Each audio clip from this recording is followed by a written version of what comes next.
going to do in this series is one of those classic cases of me trying to talk a lot about something that I'm not particularly good at. And I think that's an important confession because this power of bad thing is as strong in me as it is probably in most of us. I'm encouraged, though. Just last week I was doing baseball with a few kids, my son and two other kids and a couple dads. And at the end we were sitting around in a circle eating pizza and talking. You can actually do baseball in 326 is part of what we learned. And we were sitting around talking, and one of the kids, his name's Tizer, he started talking about this one teacher that he has, and I can't remember how we got on the topic even of this teacher, but this one teacher that he has at his school. And I knew the teacher that he was referencing. In fact, I know that he and his family attend here. And when his name came up, Tizer said, he's my favorite teacher, referencing this one guy. He said, in fact, and this is like unsolicited, he said, he's the most positive guy. Even through COVID, he said, he's just maintained positive through all of it. And the thing that was encouraging about that to me was, I know this guy, I know of him, I know how seriously he takes becoming an apprentice of Jesus, and it made me hopeful that part of the challenge here is allowing Christ to form us into seeing life through a different lens, not a naive one, but just a different one. And hearing the story of this guy whose relationship with Christ I have great respect for left me hopeful that this can actually be done. And not just that, but it actually does make a mark when we do the work. So I think the question that I want to ask throughout this series, and that kind of frames this, and obviously we're all going to place it in different ways, whether it's ourselves or our marriage, the way we think about parenting, the way we think about our craft or our hobby. I mean, this could go a lot of different directions, and I'm just trusting God will lead you down those. But there's this overall question of, why is bad so much more attractive than good? Why is it that it's so much easier at the end of the day to tell the story of the moron, of the thing that went wrong, of the gossip? Why are those stories so much more fun to tell? Why are they so much more compelling? And even as we think about our own experiences, why is it that we have such a strong memory for those deeply painful times? But it would seem that we don't have the same memory. We have a very specific memory for the bad and a very general memory for the good. I think it was Leo Tolstoy who first said, happy families are all happy for the same reason, and unhappy families are unhappy for very different reasons. Why is that? And even as we think about workplace relationships or marriages and divorce, and I get that this gets tricky, and I'm not trying to tread on anybody's hurt here, but one of the things I've observed in the work that I do is I often get to walk with people who have gone through divorce. And listen, I'm not trying to say that that's easy. I'm also not trying to say that it's never okay. That's not my posture towards it at all. But one of the things I've observed is there tends to be this point, and if I have enough relationship, I'll try to push on it, but there'll tend to be this point where the person reflecting will start to say things like, it was always bad. It was only ever bad. And I wonder if, on the one hand, if we can acknowledge that there are the types of relationships that are so abusive and so toxic that they are only bad, if we could also acknowledge, probably most of us aren't good enough people, and I don't even know if good's the right word, but you know what I'm hopefully trying to say. I've said to friends, I don't know that I'm a good enough person to stay in something that long if it was actually that bad for that long. What if it's instead a reflection? And again, that's not saying that it shouldn't have or couldn't have ended, but what if it points to this idea that we are so attuned to remembering and holding on to the negative? I think, and we're going to explore in a couple of weeks even, I think there's some challenge even around religion on this issue. Again, if we can acknowledge that forgiveness is important, and listen, the cross and the value of that, I absolutely believe that forgiveness is important between us and God. But stop and think for a moment about how much emphasis is often given, even in religion, to forgiveness, to getting made right with God.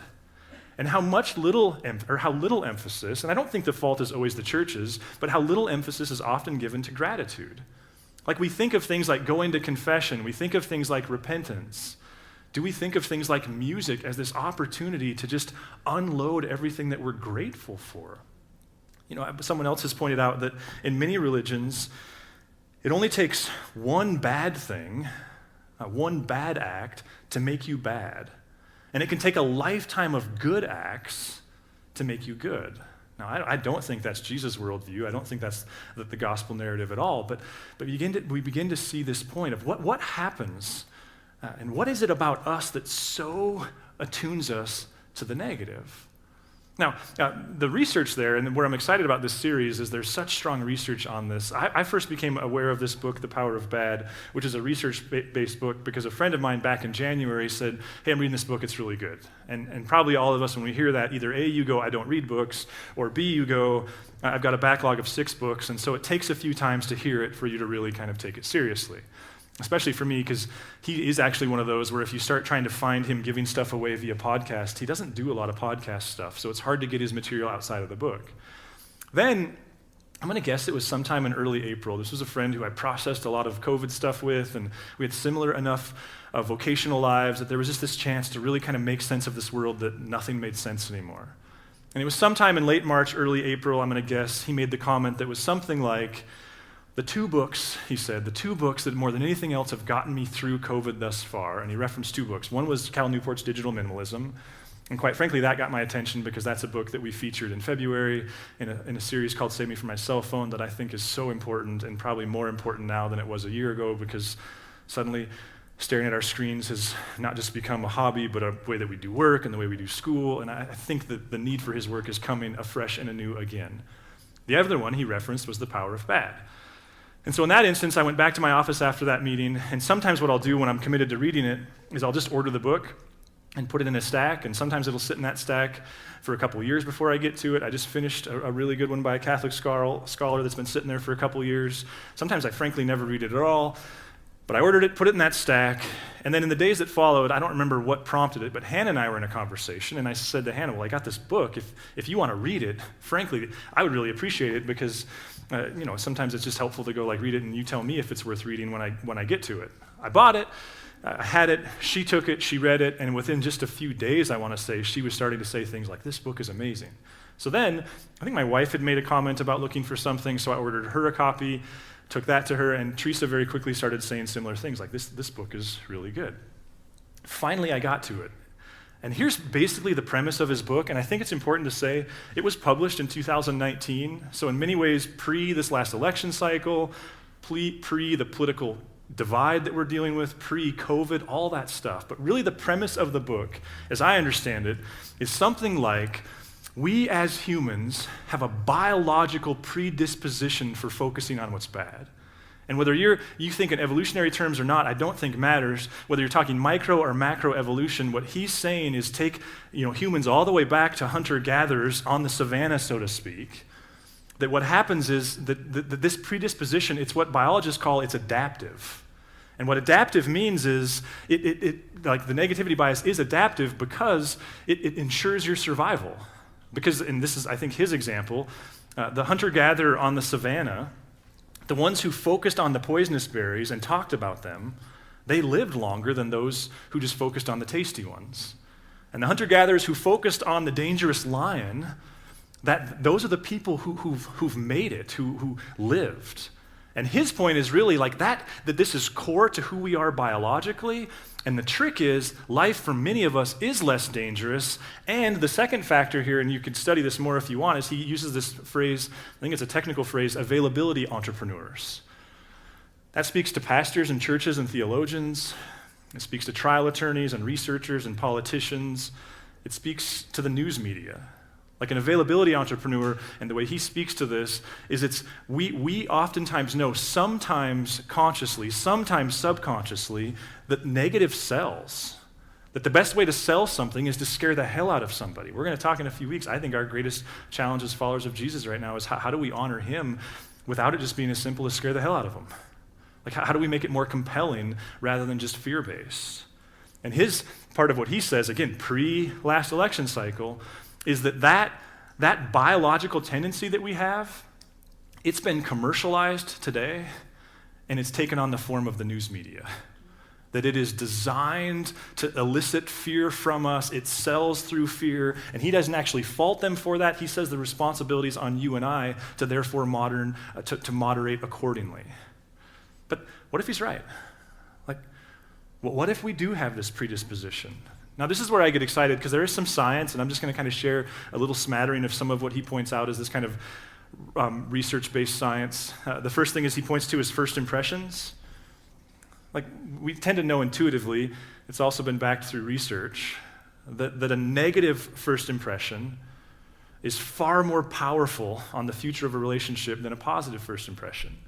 Or think of reputations. Reputations, and we learn this in friendship, we learn this in marriage. Like a good reputation is hard to earn, and it's easier to lose. You can just do one thing and blow an entire reputation because we have this strong gravitational pull for what's wrong. Maybe you've heard of this thing called critics math. I first learned of this from John Acuff. I don't know who coined the phrase, but it's this general idea that 1,000 compliments plus one criticism equals one criticism. If you've ever owned something and had negative feedback from your customer service, if you've ever led anything, if you've ever had a relationship, you kind of know how this works. You can give a patient great care. You can give hundreds of patients great care. And if you're not careful, the one that sticks out to you the most is the one criticism. And again, what this is all pointing to is the argument that I'm trying to help point out that he makes here is that this isn't so much a character thing as it's a genetic, kind of biological thing. Like this is the way life happens if left to itself. He also points to what I'm assuming is one of those college research things where students are starving and looking to make $20. And so in one of them, because part of what's interesting about his research, if you read it, is he started putting together this research, Roy Baumeister did. And then the co-author he met up with, because he was a journalist, and his co-author started to notice, I have heard him talk about this in a podcast, that as he was trying to prepare stories, like he would do 10 interviews, and what he learned is if in his 10 interviews, if they were all positive, according to his producer, he didn't have a story. But if he did 20 interviews and had 19 positive and 1 negative, he had a story. And so that's how they kind of met and started doing research together. There's this third guy that's in the book, and he was doing research with cockroaches. And it's kind of this weird, trivial, but again, it kind of gets at this like thing that happens. They took sterilized cockroaches, which kind of feels like an oxymoron, but I'm taking their word for it. And they took a sterilized cockroach with these starving college kids who've just had those hamburger patties that float in the water in the cafeteria for days, and they dipped the sterilized cockroach into apple juice. Didn't drop it in, just dipped it in and removed it. And what they found was a surprisingly high percentage of the students in the research wouldn't touch not just that apple juice, but when they followed up with them later, they hadn't drank apple juice since. Then they took a bunch of sterilized cockroaches, laid them across the plate, put a molten chocolate cake on top, and said, here you go. Now, bear in mind, you don't actually have to eat any cake that's even touching the cockroaches. And again, what they found was this weird association where students, they wouldn't eat any of it. There's linguistics. This one I think is so interesting, and I was just talking to a friend who's an English teacher going, have you found the opposite yet? So they would say that within our vocabulary, you can identify this bias, especially when it comes to events. So trauma, and again, I don't want to trivialize anyone's trauma. Trauma, just so we're all on the same page, as I understand it, it's a negative event that carries with you into the future and has detrimental effects. What's the positive opposite of trauma? And it begins to point to, like, what language do we have? Like, notice we don't have language for the trip to Disneyland that we took when we were 8, but we do have language for that bad thing that happened on the trip to Disneyland. Or maybe for you, Disneyland was the trauma, and then we're kind of on the same page. Or there's another one, murderer. And there's a few of these in the book. What's the positive opposite of a murderer? And what if this begins to point to this bias? There's other research around PTSD. And again, I don't want for a second want to trivialize PTSD. Many of you struggle with it. Some of you know people will. I get it's a very real thing. Here's what the research would say, is 20% of the time, a traumatic event leads to post-traumatic stress. But the math would then say what? 80% of the time, not only does it not create post-traumatic stress, 80% of the time when people follow up with that, it's actually at the core of what made us better. There's actually a term, post-traumatic growth. But again, notice, like, what gets all the attention? And again, I'm not trying to suggest that we shouldn't help people who are struggling with this, but just the way our brains work, the way our emotions remember things. In history, I didn't know until the book, but there's apparently some good conversation around what really started World War I. And obviously Germany was at the middle of that, those Germans. But part of what observers and historians observe, rather, is that Germany in the 19-teens was without a doubt the most dominant economic force in Europe. And yet, they can now look back and they can see there was this hyper-paranoia about Russia. The more things change, the more they stay the same, right? There was this incredible paranoia. In fact, the then Chancellor of Germany, they now have they've found this. The Chancellor of Germany in 1912 had built a new estate and was contemplating how he would landscape the estate. And when it came up like, hey, you should plant some trees, his line was, I just don't know if we should because the Russians are going to be here any day. Historians even look and go like, there's self-fulfilling prophecy even in the way that wars happen. Did you know that in the last 20 years, more people have died in their bathtub than have from an ISIS or Al-Qaeda attack? So you see there's this bias that happens. And here becomes my question of what as Christ followers is our responsibility with that? And to what extent, like how do we allow this not to form the way we parent? Like how do we be the right kinds of leaders, the right kinds of friends, the right kinds of like dinner party friends? Like how do we practice gratitude but also not be guilty of being naive? I think one of my questions for probably Dr. Delamarter and some friends is just like, how do we account for this, but also look at the prophets and go like, there is a place for saying really hard things to power. But what is our responsibility as Christ followers? And for me, that there's part of what I loved about this book is I think there's a strong research base to it. And I also think that it's pretty easy to start going like, wow, there are like biblical parallels to this. I mean, think of the way this story even starts. There's this God, there's this formless ball of mass on some level. This God sends his Spirit over this mass, and life starts to happen. It's Genesis 1, it's Matthew 1. There's this God sends his Spirit, and life begins to form. Water and land separate. There's light created in the skies. There's trees, there's vegetation, there's birds.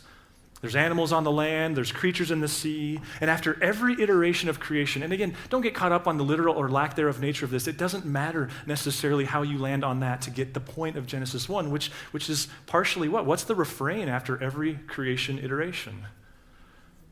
It's good. It's good. The Hebrew word there is tov. It's good. And then God creates people. And when God looks at people, now, is God naive to how this thing is going to go? Is he naive to just how wicked we can all be, including me?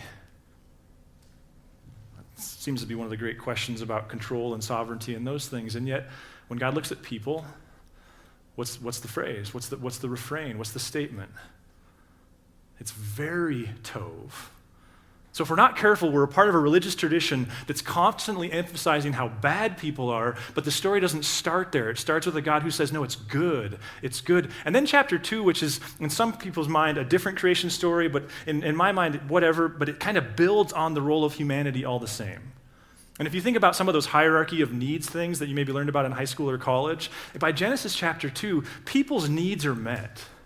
Their need for food and water and shelter, their need for love from one another, from God, their need for significance, their need for purpose. Because what Genesis 2 to me emphasizes as much as anything is that these people, they're not just blobs on a planet. They get to be co-creators with God. They get to bear responsibility. Like on some level, God knows what he's doing and he's going with it. And then what happens in chapter 3? Now again, if we just slow down and go, who wrote these stories? Well, we don't know. But what are they? If they're not a literal recording of history, which they may or may not be, we should be able to agree they are what? They're at the very least, and they may be something else too, but at the very least, they represent the way these people thought about God and themselves. We get 2 chapters of it's good, it's good, it's good. And then think again, if you're familiar, and if not, I'm going to read it, of chapter 3. Now the serpent was more crafty than any other wild animal that the Lord God had made. He said to the woman, did God say you shall not eat from any tree in the garden? Now I don't know if you believe in intelligent evil or not. I do. But either way, what's happening here? Like there's a sea of yeses, and suddenly our emphasis is on one no. There's a sea of blessing, and suddenly there's this emphasis on this one apparently not good thing, this one limiting thing. The woman said to the serpent, "We may eat of the fruit in the trees in the garden." But God said, you shall not eat of the fruit of the tree that is in the middle of the garden, nor shall you touch it, or you shall die. But the serpent said to the woman, "You will not die, for God knows that when you eat of it, your eyes will be opened, and you'll be like God, knowing good and evil." So when the woman saw that the tree was good for food, and that it was a delight to the eyes, and that the tree was to be desired to make one wise, she took some of its fruit and ate, and she also gave some to her husband who was with her, and he ate.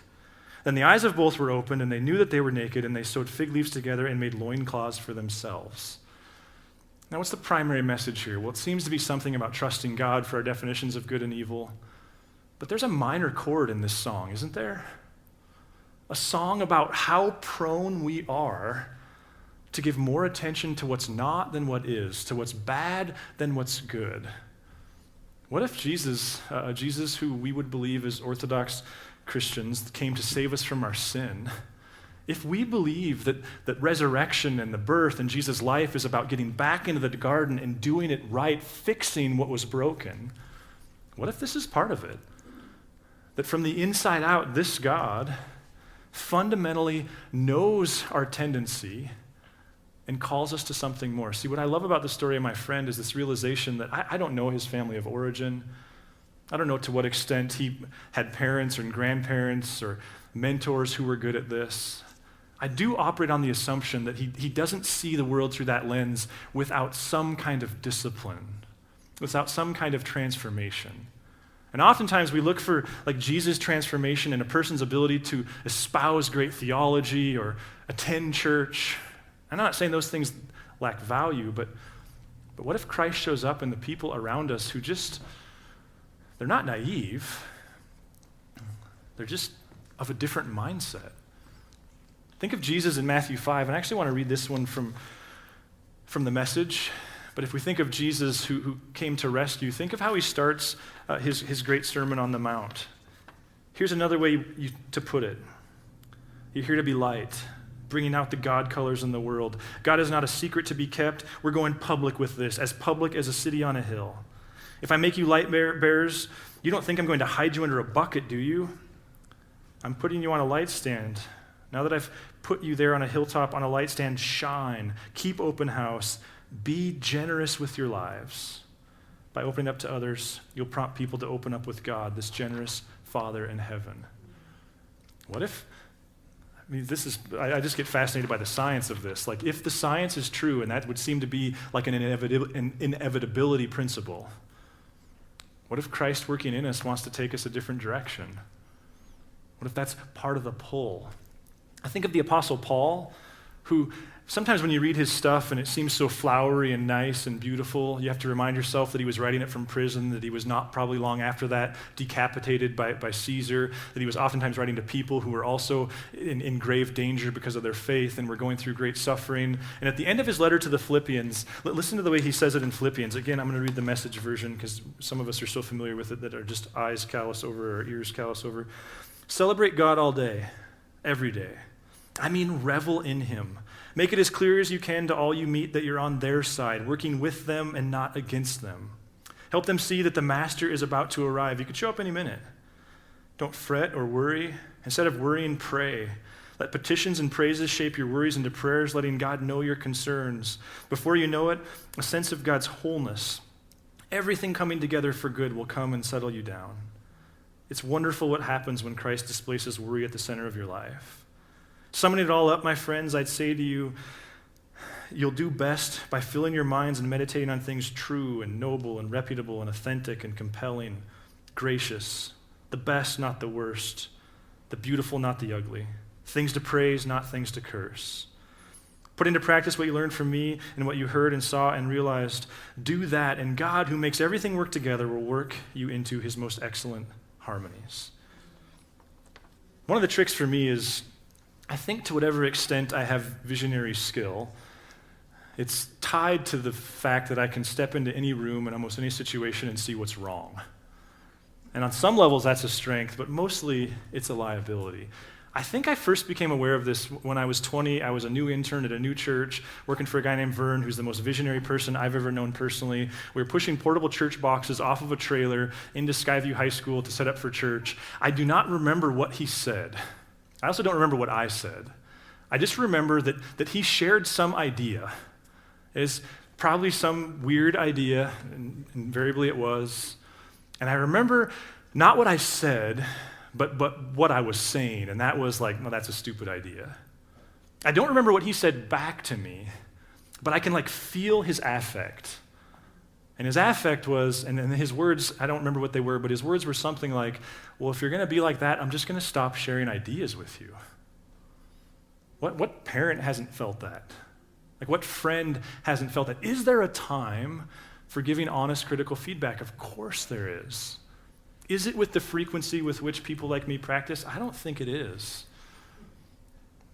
About, probably 6 or 7 months later, in hindsight, I had led a mission trip to Tijuana, Mexico with his best friend. I didn't, at the time, wasn't smart enough to see it was a job interview. And we got back from the trip, a trip that I'm sure was anxiety-producing for me in many ways. And I sat down with my boss, Vern, for this review meeting, and it was maybe this speaks to my ease, but one of the hardest, if not the hardest, professional meeting I've ever had. Because I thought that it would just be another meeting, and Vern essentially said, you have a critical spirit, and if you don't deal with it, you're going to need to leave. And I remember being emotional, going back to my office and closing the door and just kind of having to let the emotion fly through my tear ducts. And then I called a couple friends who helped me start the student ministry there, and they agreed with me. They agreed that was unjust, that he was crazy, that was wrong. I mean, they just jumped right on board. In hindsight, I regret that I think I poisoned some wells in that season of my leadership. I went home, and I don't remember if it was that night or days later, but at some point I told Teresa the story. And if you know my wife, you know that she has this incredible knack of not offering her opinion unless you explicitly pry it from her, or at least say, what do you think? And I remember telling the story, and I don't know why. I'm going to say it was the Spirit of God. I remember going, what do you think? And she goes, no, he's right. You do. And I wonder, so that's a 20-plus year journey for me. But I wonder if Christ might call us to be different kinds of people in the workplace, which again doesn't mean we can't point out what's wrong. But somehow it's not our default. In fact, if you read his book, one of the things you'll learn is that 4-to-1, 5-to-1 ratio, he argues it's scientifically backed. It's true. He also says things like the criticism sandwich are incredibly wrong. It's not the way our brains process negative feedback best. But what if Christ invites us to see things through a different lens? Think of the people in your life whose shoulder you stand on. They're why you do what you do. They're why you believe what you believe. They're why when you look at yourself in the mirror, you like what you see, you don't loathe it. Are they the people that were most effective at pointing out to you what was wrong? Or are they the people that frankly are guilty of thinking of you better than you ever have been and probably ever will be? What if Christ calls us to something more? And what if the resurrection people that the New Testament seems to so point to isn't just about theology and church attendance, though those things have value, but existing in this space with a different kind of cadence? So where's the low-hanging fruit? Well, obviously we're going to do a series, but for those of you eager for action steps, I don't think you could do any better, frankly, than spending time with the book. And to process it together, I think is a worthwhile thing. There's also, and this one gets a little old because we've heard it so much now, but again, he's really big on news consumption. That news consumption is designed to make us afraid. It's oftentimes speculating of things. One of the filters that I've learned is just watch. Is it actually telling you something that happened? Because that's its job. And oftentimes it's not. It's telling you something that might happen. And then the third thing, and this is for me my challenge, and I wish I could hit 250 on it, but I'm not. But there's this idea of how do you show up in conversation? What stories do I bring? Walking home, driving home, what are the stories that I'm going to tell? Am I going to focus on the gossip and the idiots, or is there something better? Now, the psalmist, and we'll end here. In Psalm 19, the psalmist ends, and this Again, this to me is why I have confidence in Scripture, because we see these truths that Scripture captures, and then 3,000 years later, a scientist researches it and goes, yep. The last verse of chapter 19, let the words of my mouth and the meditation of my heart be acceptable to you, O Lord, my rock and my redeemer. John Goldingay, one of my favorite Old Testament thinkers, his translation is, let the words of my mouth and the talk of my mind be acceptable to you. I think it's a reminder that Christ says, what comes out of us is of kind of secondary importance. It's what's going on in us that really drives things. Where's our attention, and what does it look like to be a different kind of people? I'd like to pray. God, Lord, this is tough stuff, maybe among the toughest. And if it's not tough for us personally, it's probably tough for someone that we're with. And so, Jesus, my prayer and hope with all of this would be that you'd make us conscious of something that maybe we're not. And if we are conscious of it, that you'd make us better, that you'd put us in the kinds of relationships that challenge us forward. God, ultimately, that the relationships that we have would convey love and joy and gratitude, but also have the ability to not just be people pleasers. And it seems like there's a need for some real wisdom in how we do this. We love you, God. Amen. If you would like to learn more about Narrate Church, find us at narratechurch.org or look us up on Facebook and Instagram.